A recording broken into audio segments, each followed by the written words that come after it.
Right. Today I want to talk about world peace. And it appears that we are potential for conflict of a very serious nature in relation to the Ukraine and Russia and NATO and everything else. And what's going on off the Irish coast in relation to the Russian Navy, no one really knows. And the Irish government have a responsibility now that they're on the Security Council to actually do something, rather than saying, oh, we're going to be very political in our views, we're going to be very good. I'm calling on them to establish a scientific committee, if not at the level of the United Nations, then at the level of the Department of Foreign Affairs. Bring a group of scientists together and study the efficacy of coherence-creating groups in creating peace. And there was an article in yesterday's Irish Examiner in relation to an island in Israel in Clew Bay, where there is a peace, effectively a peace palace. It is an island for global peace. And it's about time that the government actually took interest in peace, rather than paying lip service to the United Nations. Unfortunately, and I have to say this, I served as an officer with the United Nations Interim Force in Lebanon from 1983 to 84, the winter of 1983 to 84. And I came back and I said the UN do not have the technology to create peace. And it has been proven since then. How many wars have we had? Small wars, big wars. Look what's going on in Syria. Look what's going on in Ukraine. Look what has gone on in Kosovo. Now, I tried to articulate that point of view in 1998 when I stood for election, and the person who won that election was the current Minister for Foreign Affairs and the Minister for Defence.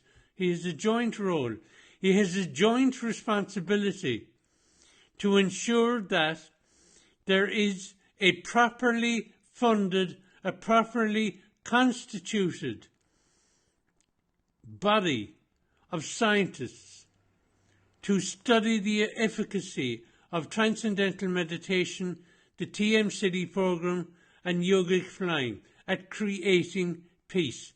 I've articulated this point of view since 1994, actually, when I first stood for election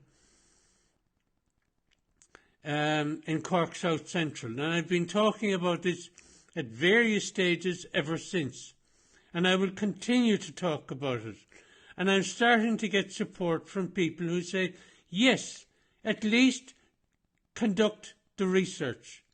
At least do that as a very minimum. Now I'm going to post another website, or to another website, make a link to another website, here. And that is vedicpandits.org. And these are the professional peacemakers in the world.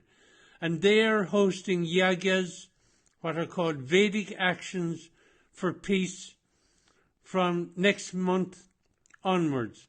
And we're looking for millions of people around the world to support the Vedic Pandit program.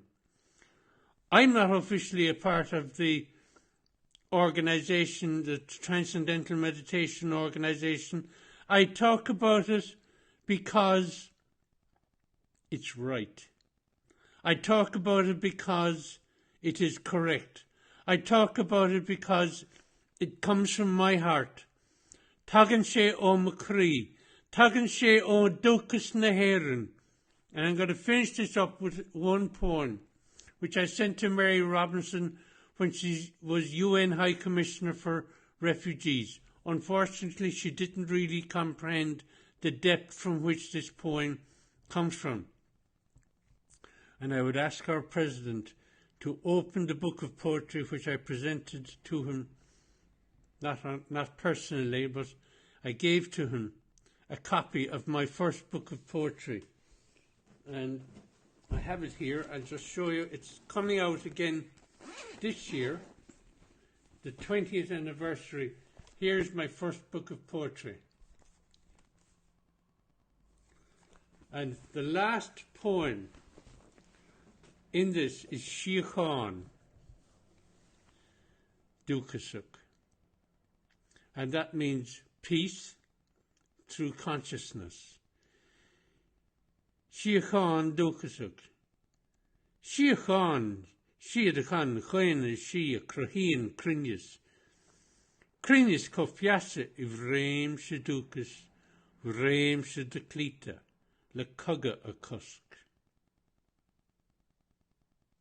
Sinné gur maithagad agus slán.